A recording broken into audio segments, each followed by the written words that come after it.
And is that not what we're doing here today? I just sat through the last session, training about resilience, training about motivation, training about leadership. Well, I very specifically do training about your sense of humor.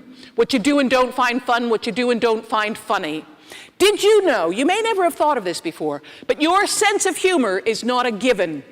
Your sense of humor is learned behavior. It will have to do with your parents. It will have to do with your teachers. It will have to do with your first boss, your religion, your upbringing.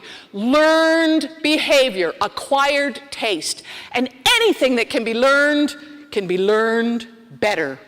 And so I want to learn you some GSOH, good sense of humor.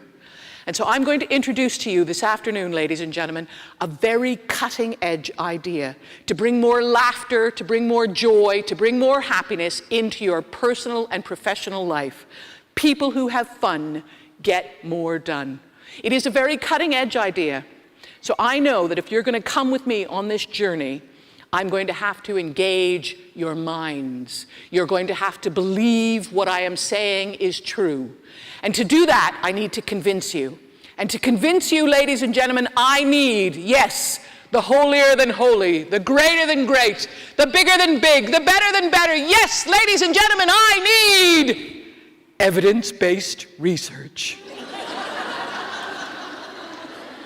Yes, I've got the evidence-based research, and I don't like to use PowerPoint. I prefer this beautiful flip chart provided for me. We'll just take that off there, and I'm going to introduce to you every fact, every figure to make you believe people who have fun get more done. Here we go. Here's the first fact and figure, 8. Ooh. Here's the next one, 2.2. That one's got a decimal. 486, 3 digits. My goodness, this is getting good. And for all of you, an equation. 3 equals 10. When does 3 equal 10? Well, you'll have to wait, because I've got to do the first ones first. It's my job now to take these facts and these figures and make sense of them for you, to get you to believe people who have fun get more done. All right. The 8 refers to years. This, ladies and gentlemen, is the latest thinking in the world of science and medicine. And what they have done is they have looked at the physical activity of laughter. They don't look at sense of humor because that's too subjective, what you do and don't find funny. But what the scientific and medical world can measure is laughter, because it is a physical exercise. And what they have come to recognize is that there are so many health-giving benefits of the physical activity of laughter that their headline-grabbing, fridge magnet fact is this: if you laugh every day, you will live 8 years longer. Isn't that brilliant? I just want to know how the hell they prove that. Harry died on Wednesday. Well, didn't laugh on Tuesday. What are they talking about? If you laugh every day, you will live 8 years longer. Well, what they're talking about, ladies and gentlemen, are the health-giving benefits of the physical activity of laughter. And many of these you guys will already know. Benefits. I'm going to go through it very quickly. When we laugh, blood pressure goes down. The resting blood pressure after a laugh is significantly lower than prior to a good laugh. And I don't have to tell you that raised blood pressure, coronary heart disease, stroke, all sorts of bad stuff, yeah? Raised blood pressure, they call it the silent killer. Anything that naturally brings down the blood pressure is good. When we laugh, we release natural endorphins, and you guys know all about these. Body's feel-good chemicals, anti-inflammatory, muscle relaxants, painkillers. Well, we release natural endorphins when we have physical activity, we release natural endorphins when we have sexual encounters, and we release natural endorphins when we eat chocolate. And I love that, because sexual encounters never gets a rise out of anybody, but chocolate. Proving once again that men may be driven by testosterone, but women are driven by Toblerone. And these beautiful natural chemicals are released in the greatest concentration when we laugh. Now, not only are these endorphins important because they make us feel good, but they also neutralize cortisol. Our last speaker spoke about cortisol. But just in case you don't know what it is, cortisol, stress-related hormones, yeah? We release cortisol when we get stressed. And if we've got enough endorphins, the endorphins will neutralize that cortisol. Stress, huge thing in today's world, today's workplace. And I can truncate into one sentence the latest thinking in the world of stress management. And it is this: there is good stress and there is bad stress. And I don't know about you, but when I start hearing stuff like that, I cannot help but think, what on earth is good stress? Well, what these experts are talking about is that stress, at its root, is a survival mechanism. It is fight or flight. In other words, we need stress if a tiger walks through the door. And the odds of that happening in my workplace, very slim. But yes, ladies and gentlemen, there is such a thing as good stress. It would be good stress, the release of this superhuman adrenaline cortisol that would get your foot to the brake fast enough if the car in front of you is stopped too quickly. Save your life. What is not good stress is if that cortisol continues to course through your body, if it's not neutralized by the presence of natural endorphins. That body will course through the cortisol, and that will cause your upper arm muscle to rotate, your elbow to contract, your index finger to extend, your forearm to press down the button of your electric window, and then these two fingers to rise. This is not good stress, but it feels good. I think the reason why it feels good is because it's anonymous, yeah? Nobody knows I'm a nurse.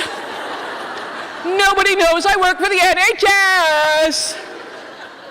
But ideally, what we want to have happen is we want the cortisol to do its job and then be neutralized by the presence of natural endorphins, which are released in the greatest concentration when we laugh, and that's balance chemicals in our body. Genius. This E is for exercise. And research tells us that people who are happy are more likely to exercise, and people who exercise are more likely to be happy. And we all know how good exercise is for us. I read it in a magazine. The F is for fertility. I told you this would make you more productive. But this one blows my mind. Ladies and gentlemen, did you know, and I bet you guys do because you're from a nursing background, a stressed out woman, a woman who's not having enough laughter, lightness, and fun, a stressed out woman is less likely to ovulate. Now this, ladies and gentlemen, blows my mind, because if that's not Mother Nature, whoever put this amazing body together, way of saying, when you are stressed, you are incapable of looking after young, so we're going to take away your ability to procreate, a stressed out woman is less likely to ovulate. I find that incredibly powerful. I also find it a bit disappointing, because for 12 years I took the pill, and all I needed was shoulder pads and a briefcase.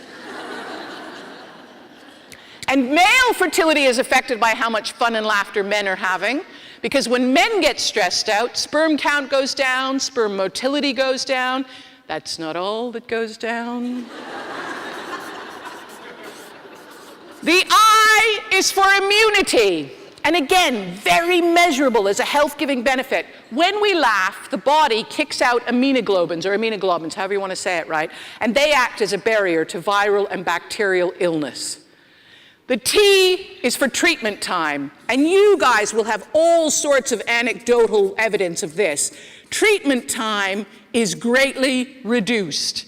People who are happy, people who have a life to which they would like to return, heal more quickly. Now this to me is the definition of good health, yeah? You're less likely to get ill and you're more likely to get well. Brilliant. And the S is for sleep. Our last speaker talked about sleep. And did you know that when you have laughter prior to sleep, you have more beta waves, yeah, which is good, which means that you wake up rejuvenated, regenerated, ready to take on the world. And people who have stress prior to sleep, well, they wake up tired. And this basically are the health-giving benefits of the physical activity of laughter. And I haven't figured out, ladies and gentlemen, where in my mnemonic to put the fact that when we laugh, we reduce our chances of developing type 2 diabetes. Oh yes, the way in which we process food and glucose and insulin and all that is affected by how much laughter we have. And I think that's absolutely brilliant. You are less likely to develop type 2 diabetes. Brilliant. Because now when I go to the ice cream parlor, I say I'll have 1 scoop. No, just a moment. Make it 2. It's got to impact on the personal. It's got to impact on the personal. But this is what we're talking about when they say, if you laugh every day, you will live 8 years longer. Now, what do they mean by laugh every day? You guys have laughed several times since I came up here. It's brilliant, beautiful. Well, the experts suggest that the optimum health-giving benefit of the physical activity of laughter is 20 minutes a day. And I don't know about you guys, but 20 minutes a day is a really long time. I mean, look at this, eh? Watch this. I'm up to 7 seconds. 20 minutes a day is a long time. Now, the average adult, don't ask me where they get these statistics from, but they tell us that the average adult laughs for about 6 minutes a day. So it doesn't take a math major to figure out if we want to get all these health-giving benefits of the physical activity of laughter, we need to make up 14 minutes. And that's what I'm going to show you. That's the cutting-edge idea, how to make up those 14 minutes. But as I say, it is so cutting edge that I really do need to convince you. So very quickly, I'll go through these last few facts and figures. The 2.2 refers to million American dollars. 2.2 million American dollars was spent on this stuff, studying it, getting evidence-based research, yeah? 2.2 million American dollars spent studying humor and healing, humor and productivity. And the concluding paragraph of the study said, if you laugh, you'll have more fun. I could have told you that for a $5. If you laugh, you'll have more fun. That is so profound. Because what most of us who haven't taken a whole hour out of our lives to think about this stuff, we think if we have fun, we will laugh more. But very significantly, the experts recently have flipped it on its head, and they recognize now that if you laugh, you have more fun. Laughter is the key. If you laugh, you find more things funny. If you laugh, your sense of humor organically grows. You become more tolerant. You become more malleable. The root of the word humor comes from the Latin, humor. It's brilliant. You just drop the H and suddenly you're bilingual, yeah? But it means to be fluid and flexible. So if you laugh, you become more fluid, more flexible, you have more fun. And before you know it, that 6 minutes a day will organically grow into the optimum 20 minutes a day. Brilliant. 486, ladies and gentlemen, bring it on home. 486 pounds sterling per annum, per employee, is what is presently lost to stress-related absenteeism. It is pandemic. It is the #1 reason why people have time off work, stress-related absenteeism. And this is just days off. This doesn't truncate bringing in agency staff, reintroducing someone into the workplace when they come back from their stress-related absenteeism, or the mistakes that are made as you get stressed. Oh, my goodness gracious. As you get stressed, everyday tasks start to become difficult. Everyday tasks. I mean, something like inputting into the computer, something that most of us will do at some point in our working day, yeah? So you input into the computer, press enter. Nothing happens. Well, the first time you're okay, aren't you? You figure it's just a glitch. I'll do it again. So you input the same data into the computer, press enter. And for a second time, nothing happens. And then it starts.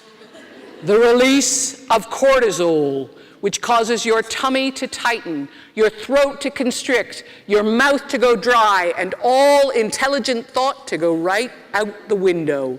Because what you will do now, which makes absolutely no effective or efficient sense, is you will input into what is obviously a broken computer for a third time. And this time you will do it a little more slowly, as if that will make a difference. And when you get to that enter button, this time you hit it a little harder. And when nothing happens for a third time, you begin to hit that button repeatedly. Yes, harder and harder and faster and faster and faster and faster and harder and harder. And if you work in an open plan office, inefficiency spreads because everybody's doing the meerkat. What's going on over there? But you don't see that. You don't see that. No, because your whole world has become microscopic. That's what happens when you get stressed. You don't see the whole picture. No, no, no, no. Harder and harder and faster and faster and harder until the whole world becomes about that fucking button. And pardon my language. Pardon my language. But I know we've all been there. You know how I know we've all been there? Evidence-based research. Evidence-based research tells us, check this one out, 42% of people who work with computers will once a week engage in desk rage. Isn't that brilliant? What's wrong with Frank? Leave him alone. He's having a bit of desk rage. When actually, if you could see the whole picture, the efficient and effective thing to do at this point in time would be to walk away, to detach, to leave the problem where it is. You might even walk over here. You might pick up the phone, and this may cause more trouble in your workplace. You call IT support. Which almost always causes more trouble. But you ever see the IT team? They don't perceive a broken computer as a problem. No, in IT they perceive a broken computer as a challenge. And you ever see when the IT guys come in, they're a bit like cowboys, aren't they?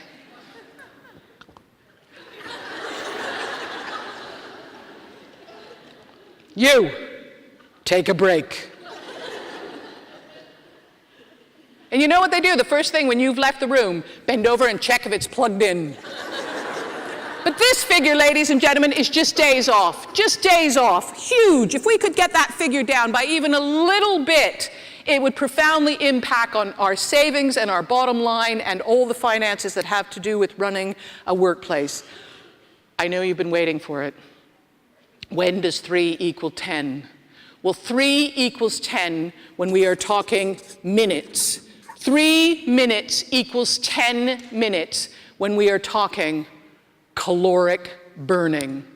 3 minutes of laughing, which uses each and every intercostal muscle. The cardiovascular gets a workout, yes. The blood is oxygenated from head to toe. They call it internal jogging. 3 minutes of laughing burns as many calories as 10 minutes of high-intensity aerobics.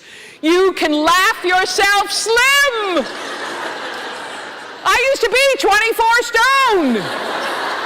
It's amazing. Now that's the one that got me. Now I know that somewhere in my facts and figures, something will have twigged with you that makes you go, yeah, there is something to this, what they're telling us about having more fun at work and more enjoyment and whatnot, and that I am the maker of the ethos in which I work. Perhaps you're interested in health-giving benefits. Maybe you think the Americans are doing it, it must be a good idea. Maybe you want to improve the bottom line, or maybe like me, you just want to improve your bottom.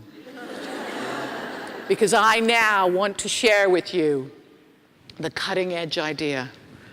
I think you're ready. Yes, ladies and gentlemen, the cutting-edge idea to bring more laughter, lightness, enjoyment in employment into your lives is called laughter without reason. And I love this moment in my presentation because the clever of you begin to titter. Yes? You start to look at your feet. You start to look at someone else's feet because you're thinking, if I laugh without reason, they'll lock me up. Which is actually a fairly well-founded fear. And a very good place in my presentation for me to do a quick little sidebar and explain to you how I got involved in this work. I've been doing this work for almost 30 years, yes, since my 20s. And I got involved in this work, humor in the workplace, humor and healing, quite simply because at the ripe old age of 24, they locked me up. I personally have a very extensive history of mental illness. You already knew that, didn't you, Richard?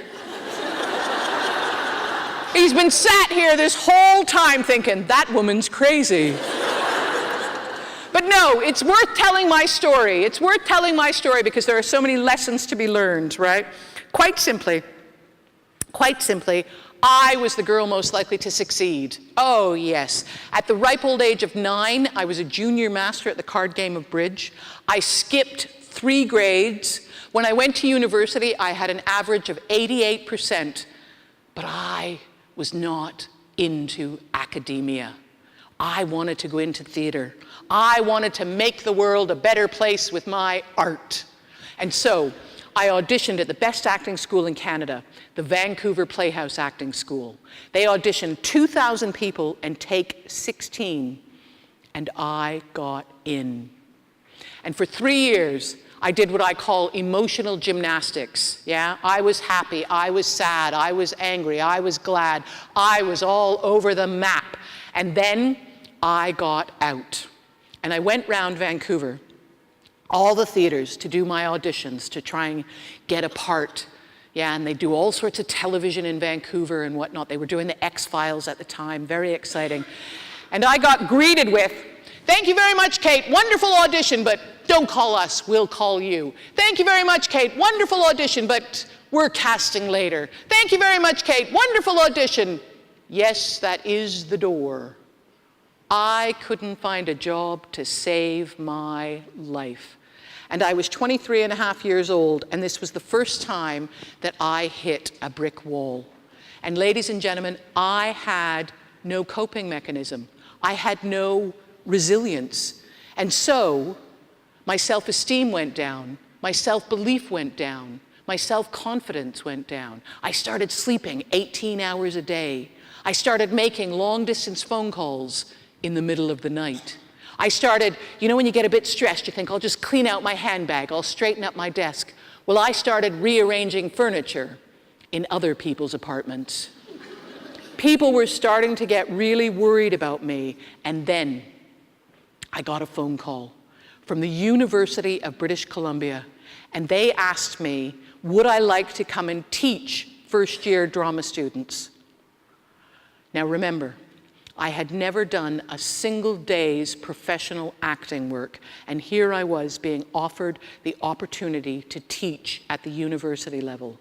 And I did what people with low self-esteem, low self-belief, low self-confidence very often do. I did what I call external bravado. Oh, yes, teach. I can do that, no problem. You wouldn't ask me if you didn't think I could do it. Teach, it must be simple. Of course I can do that. I'm ready. Pick me, pick me, pick me. External bravado and internal falling apart. And so I went to the University of British Columbia and I taught. And it did prove to be too much to me. I was in way over my head. And basically, after one term, they didn't renew my contract. And so my self-esteem, my self-belief, my self-confidence went down into the ground. But I did it again.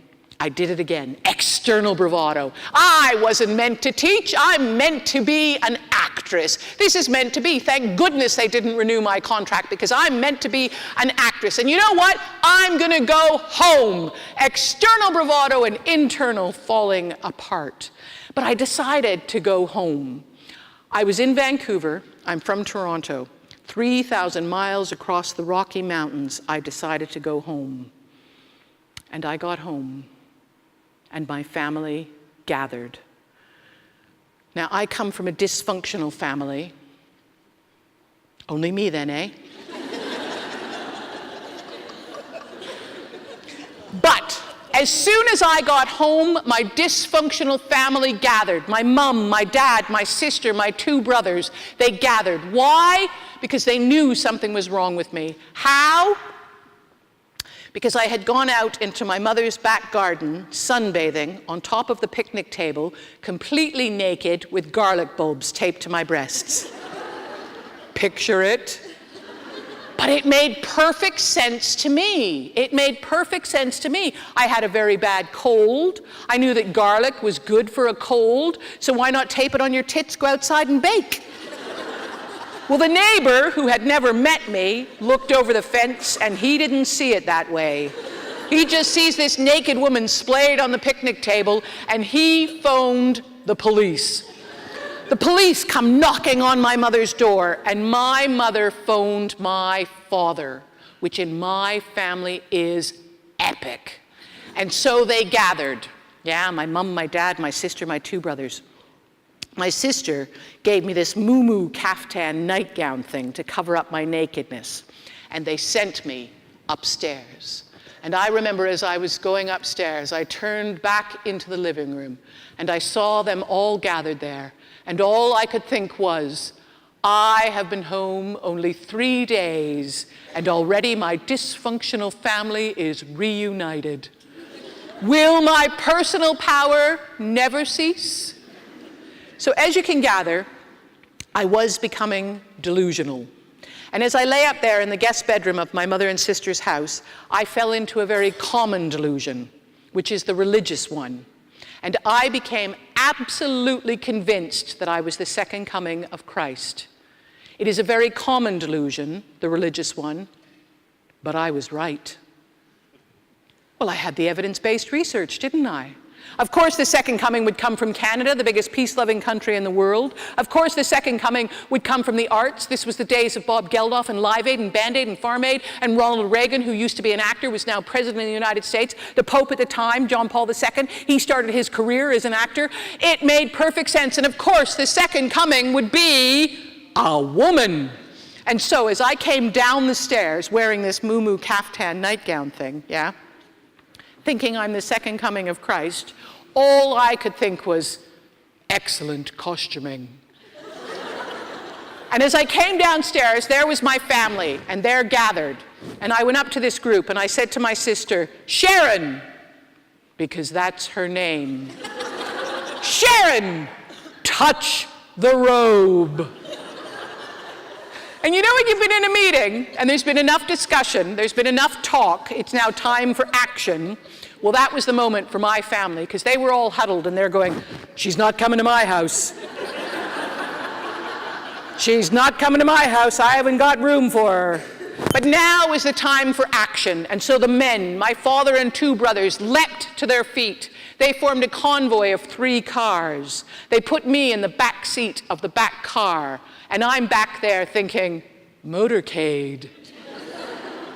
And they took me to hospital. So when we get to hospital, the men decided this was in fact an emergency. So we entered the hospital through the ER. And we walked in, and the admitting nurse, obviously an expert, took one good look at me, pulled out a chart, wrote down mental anxiety, which put me to the back of the queue. Because people who are physically unwell are going to get treated first in ER.